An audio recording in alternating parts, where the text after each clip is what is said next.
Our nation fought in very many ways. They struggled in very many ways. The struggle continues, therefore. The destination is yet to be reached, and we are adding to the spearhead of the revolution of the struggle for democracy, the struggle for economic opportunities, the struggle for civility, the struggle for housing, the struggle for jobs, the struggle to live dignified, enjoyable lives.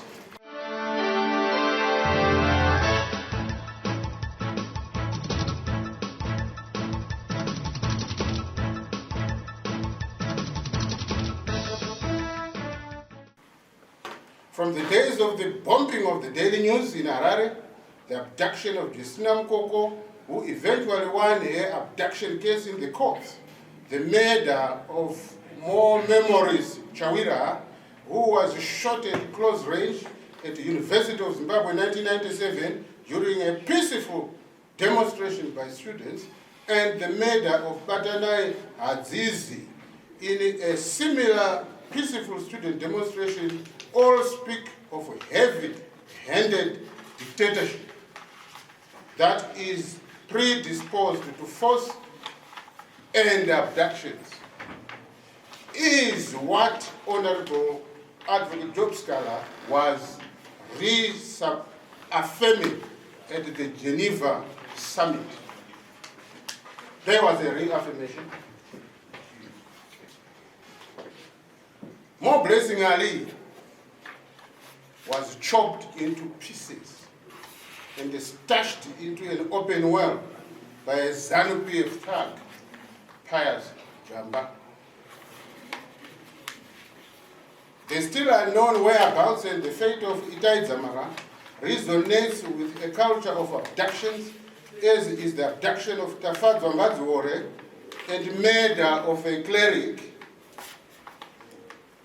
Tafumane Masaya, in Mavuku Tafara constituency, in a by-election which saw the seat ceded to ZANU PF in mysterious circumstances. The interference of the Central Intelligence Organization, CIO, in Zimbabwe's August 2023 bogus general elections through shadowy organizations such as Forever Associates Zimbabwe, FAZ, only demonstrates how the ZANU-PF regime's so-called democracy is a complete farce. The takeover of power through military in 2017 to protect ZANU-PF also reveals the extent to which security institutions are involved in perpetuating ZANU-PF hegemony at the expense of an express civilian mandate which should be given in free, fair, and credible democratic elections by all Zimbabwean voters, including those in the diaspora. It is therefore our position that Honorable Advocate Sikhala correctly captured and agonized over the realities of Zimbabwe's truthful human rights and political situation. The National Democratic Working Group, NDWG, defends, I repeat for the removal of any doubt, defends Honorable Advocate Sikhala's right to speak freely, both in and outside Zimbabwe, in furthering the interests of justice, human rights, and democracy. It's a worldwide phenomenon, so it doesn't have to be a phenomenon within the limitation of Zimbabwean borders or boundaries. We believe in a transparent and open society where people should challenge the government openly and bring it to respect the rights of its citizens. The 595 days pre-trial incarceration was a violation of Honorable Advocate Sikhala's bail rights. We are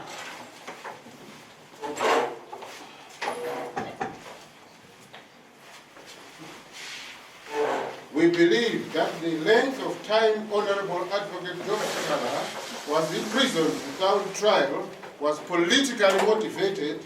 He was deliberately punished for standing up to the ZANU-PF regime's violation of human rights in Zimbabwe. In a country that has no respect for human rights, that does things that are extrajudicial, whose courts and overall justice system is captured, all of the things narrated by Honorable Advocate Sikhala happened during his political detention were not an exaggeration. Our worry is for many Zimbabweans, is how other less prominent prisoners are treated in the appalling prison conditions.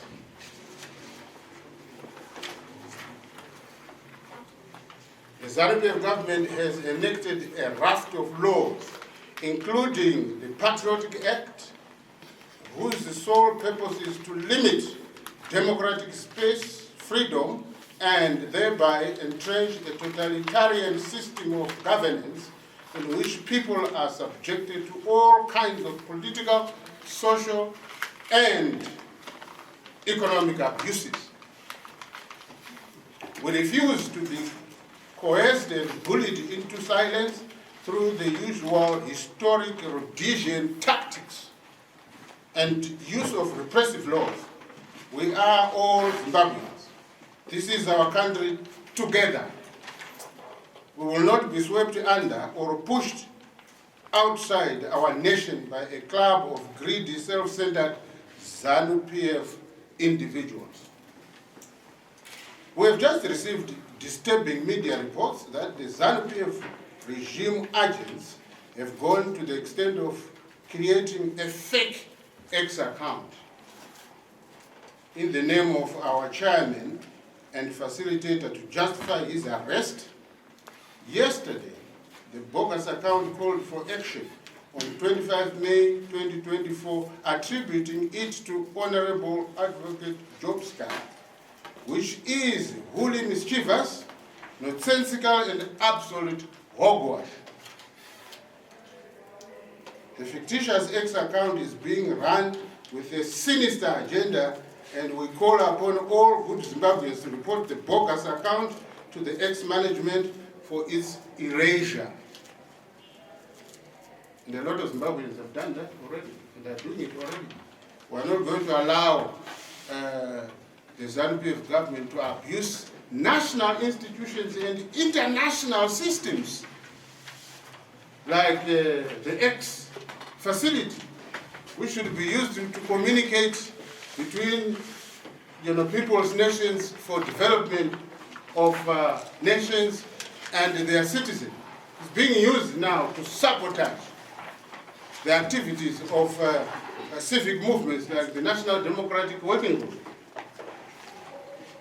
The National Democratic Working Group is calling upon all Zimbabweans to assert their rights as citizens and refuse to be manipulated or intimidated into silence. Lastly, Zimbabwe will be free, and the people shall govern peacefully and democratically. That's the end of the official statement. Thank you very much.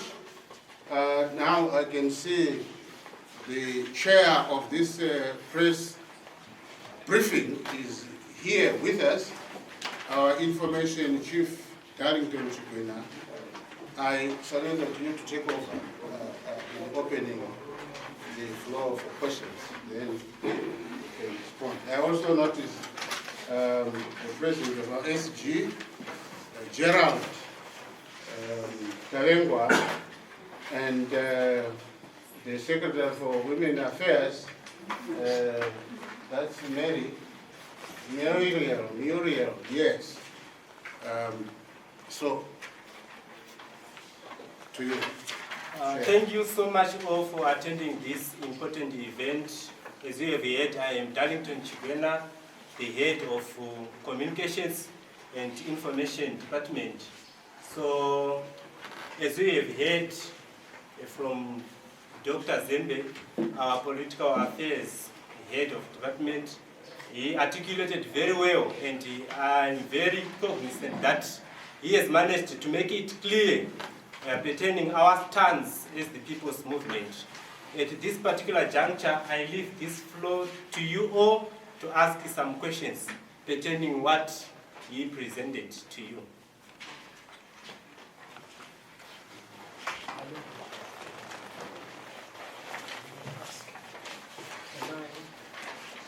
Can I ask?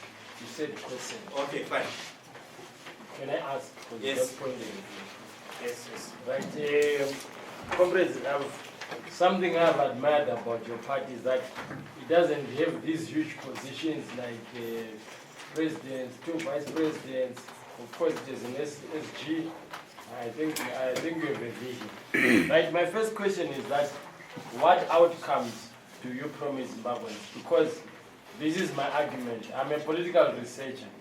ZANU-PF is a traditional devil. No one doesn't know. But what is the new things that God is bringing, that you bring? That is the first question. And then my other question is that, what is your ideology? Because I'm working on a paper which looks at DFI. And I've realized that ZANU-PF, NGOs, and the opposition have one thing in common. They think money has to come from New York. And they think that if there are no whites in the economy, there is no democracy, or there is no business. And then finally, my question is that, is the incarceration of Honorable Sikhala a national issue?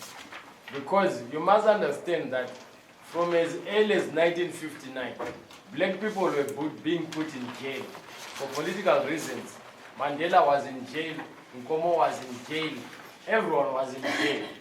So I don't want a situation whereby your movement spends time hammering that Sikhala was in jail. I'm sorry, I'm not being sympathetic, but the Honorable Sikhala was in jail, I think, for less than 24 months. Nyakumbo was in jail for 18 years, and he didn't come out a hero. So I think there we should be very careful. Otherwise, we start to play Mandela politics, to me, which is easy. Thank you, sir. I stop there. It means you are having a deep psychological contradiction in your mind. You want to respect yourself, you don't want to respect others and their rights. You have not seen the persecution of Advocate Sikhala for 595 days, from 14 June 2022 to 30 January 2024. You have not witnessed that. You think it was a joke? No, it wasn't. So, my brother, let us respect personal individual rights, and let us respect each other. That is the only way we can live as free human beings. So yes, true, Advocate Sikhala is a leader. He has been serving this nation for a long, long time. He's not a new person, he's not a new player, but let me tell you, this world has become a village thanks to the ICT gadgets. It has become a village. So he is present with us here. I wish if we had a connection, a link, he could now be answering to you, to your question convincingly. That is my answer to the third question. You can take another one. No, sorry? Okay, I'm not going to I'm not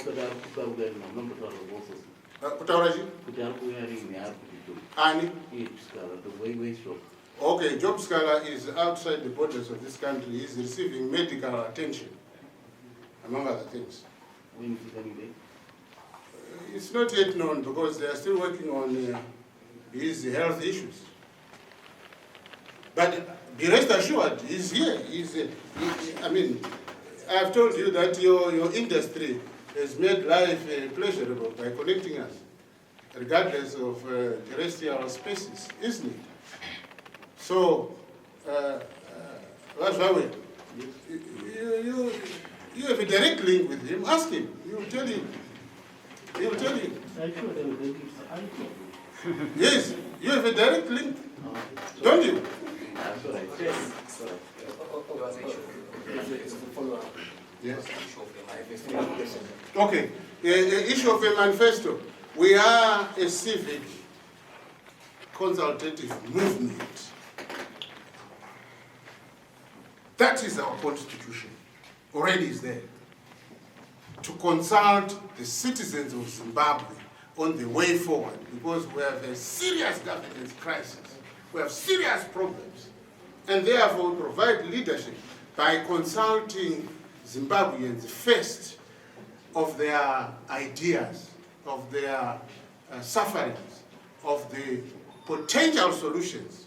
So we've just established our structures. We are a national structure. The provincial structure have been established. We are now working on the district structures, which take the boundaries of the electoral constituencies, 210 of them. Then we will have ward-based national democratic working group structures. When our structure is there, then the people of this country can be reached and can be consulted from grassroots structures right through, including those in the diaspora. So that is already our constitutional mandate, if you want. We are not a political organization or a political party. We are not. We are a civic movement. And the advocate, Sikhala, is our chairperson and facilitator to consult citizens of this country. Just before, the end process is we are building up to a national people's convention where we will debate issues from citizens and fundamental decisions or resolutions will be made on the routes to take, the political route, economic route, education route, housing route, agricultural route, and all those financial routes to see whether the Ziggy concept you can stand. It didn't derive from the people, it doesn't belong to any people's economy, so it's just an imposition which is a complete abstract phenomenon. I'm the Director for Information and Communications. I'll start with the first question, which is to do with the ideology of the party. An ideology is not simply something that you write down. It's a culture that you want to develop for the country. It's a culture that has to be inherited beyond the generation that ascribes it. So the ideology of any country must be to give its citizens dignity, respect, equality, law and order, productivity. So when you address those things, you are now dealing with the fundamentals of how you create a society that functions. So any ideology that must be spoken about must be an ideology that embraces how the people are going to live, how they are going to work, how they are going to interact with their health delivery system, what their infrastructure is going to be like.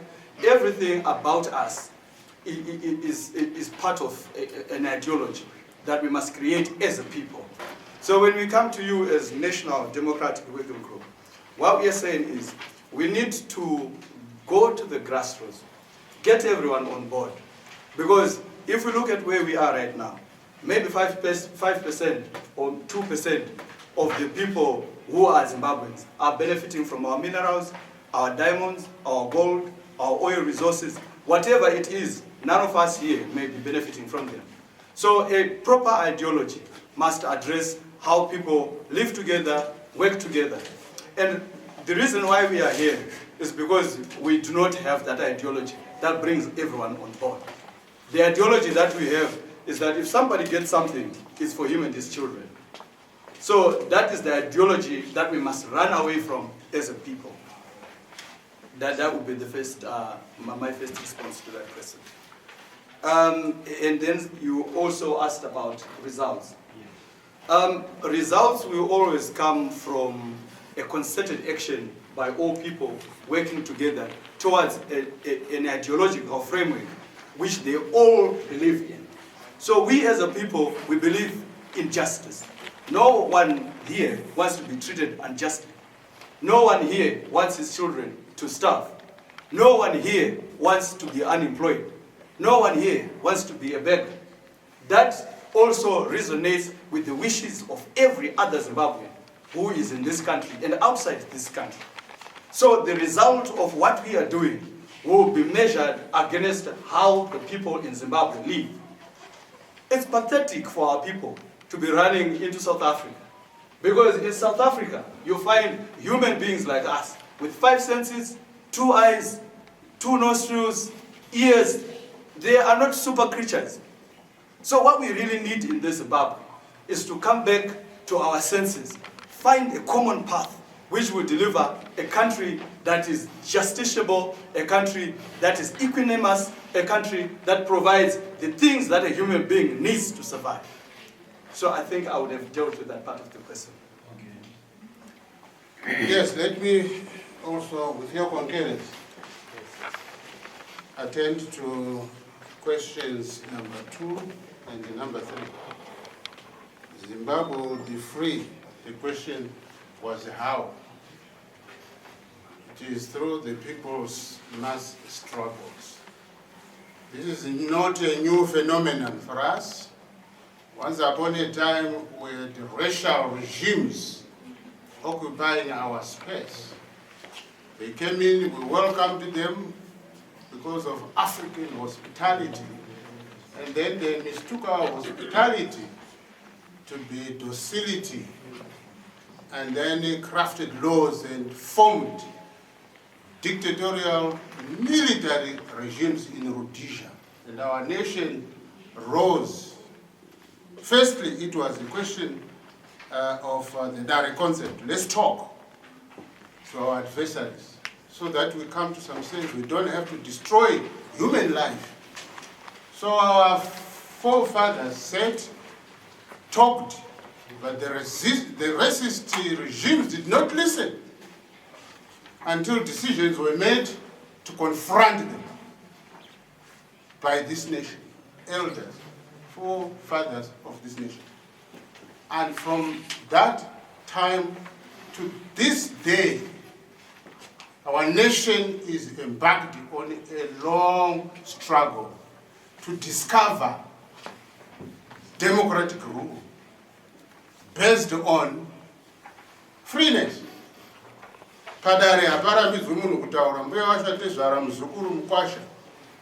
They speak the truth in their mind so that we get the best solutions.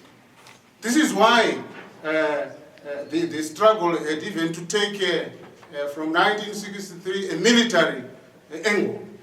And the nation, the whole nation fought. It was not a privileged group that fought. Our nation fought in very many ways. They struggled in very many ways. The struggle continues, therefore. The destination is yet to be reached, and we are adding to the spearhead of the revolution of the struggle for democracy, the struggle for economic opportunities, the struggle for civility, the struggle for housing, the struggle for jobs, the struggle to live dignified, enjoyable lives. And this is why we are saying that the struggle is intensifying, democratic and electoral struggle.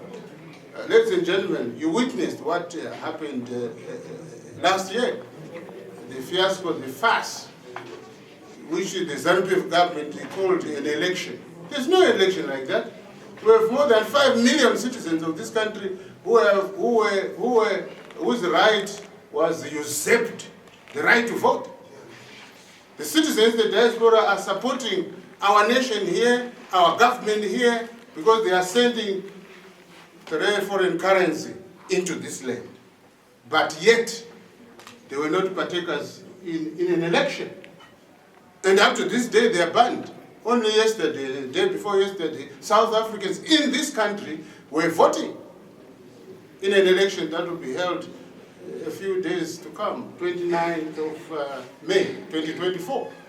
So really, freedom, freeness, democracy, democratic elections, democratic constitutional and electoral rules derived from the people of this country.